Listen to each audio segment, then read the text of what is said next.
જીવનભાઈએ માનनीय કાશીરામ સાહેબની જન્મજયંતિ નિમિત્તે જે આજે જે વાત કરી કે વોટ હમારા રાજ તુમારા નહીં ચલેગા તો એ જે મુવમેન્ટ જે છે એ ગુજરાતમાં ખાસ કરીને ભાવનગરથી જે છે એ કલ અમારા યુવા સંગઠન ઓબીસી હક અધિકાર જાગૃતિ અભિયાન એના માધ્યમથી જે છે એ ધરમસિંહભાઈ ધાપા, ચિમનભાઈ કંટાળિયા, વિનુભાઈ સોલંકી, રમેશભાઈ જેઠવા, પછી આપણે જગદીશભાઈ ચુડાસમા, અહીંયા આખી જે ઓબીસીની જે ટીમ છે, કોળી સમાજ, ઠાકોર સમાજની જે ટીમ છે, એ આખી ટીમ જે છે એ આ કાશીરામ સાહેબની જે ફોર્મ્યુલા છે, બાબા સાહેબની જે ફોર્મ્યુલા છે, જે બાબા સાહેબે કીધું કે political power is master key for solving all the problem, તમારી તમામ સમસ્યાઓ જે છે એ રાજકીય સત્તાથી જ સોલ્વ થશે.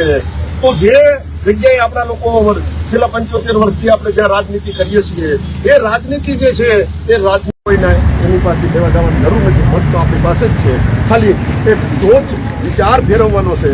અને આ વિચારને માન્ય કાશીરામ સાહેબે ઉત્તર પ્રદેશ, મધ્યપ્રદેશ, બિહાર, હરિયાણા, રાજસ્થાન બધી જ જગ્યાએ આ વિચારનો પ્રચાર કર્યો અને ત્યાંના જે લોકો જે છે એ આ વાતને સમજી ગયા અને ત્યાં જે આ 2-3% વાળાના રાજ હતા એ બધા ખતમ કરી દીધા.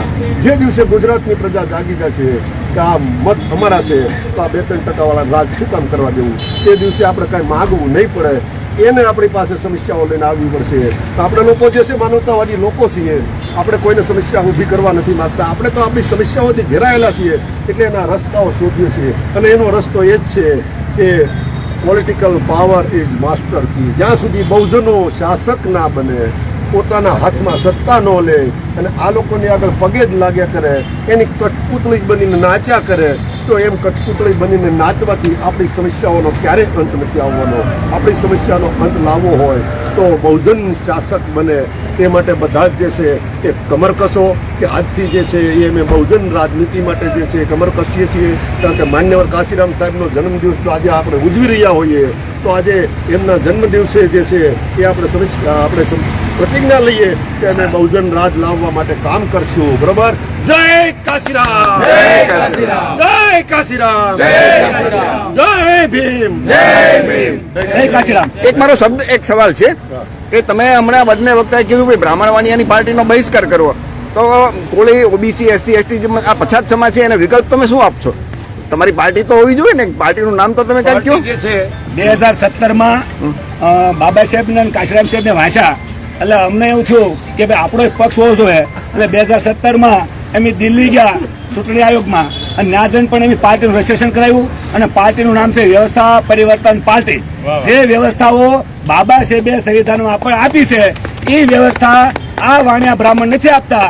કારણ વાણિયા બ્રાહ્મણે પોતપોતાની પાર્ટી બનાવી પોતાની વ્યવસ્થા કરી છે.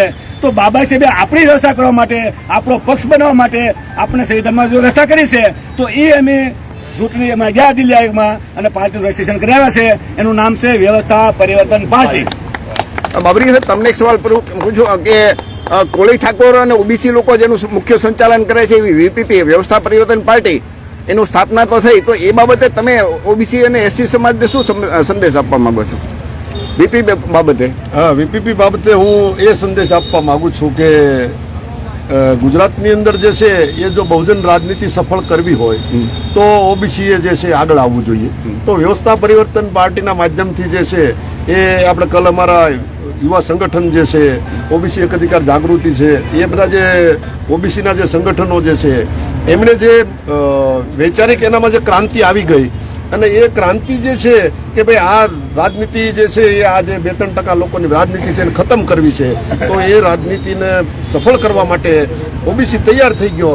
એટલે મેં મારી નોકરીમાંથી રાજીનામું મૂકી અને એમની હારે કામ કરવાનું ચાલુ કરી દીધું. મારી સુપ્રિન્ટેન્ડન્ટની નોકરી છોડી મારે જે છે એ આ જે મિશન જે ચાલી રહ્યું છે એ મિશનને એના અંતિમ મુકામ સુધી ગાંધીનગરના સિંહાસન સુધી પહોંચાડવા માટે જો આ મિશનને સફળ બનાવવું હોય તો ફૂલ ટાઈમ કામ કરવું પડે. એટલે હું ખભે મિલાવીને છેલ્લા 8 વર્ષથી જે છે એ ધરમસિંહભાઈને આખી ટીમની સાથે હું કામ કરું જ છું આ કામની અંદર. અને આ જે છે આ મિશનને ગાંધીનગરના સિંહાસન પર પહોંચાડ્યા સિવાય હું મરવાનો નથી. ખૂબ ખૂબ આભાર.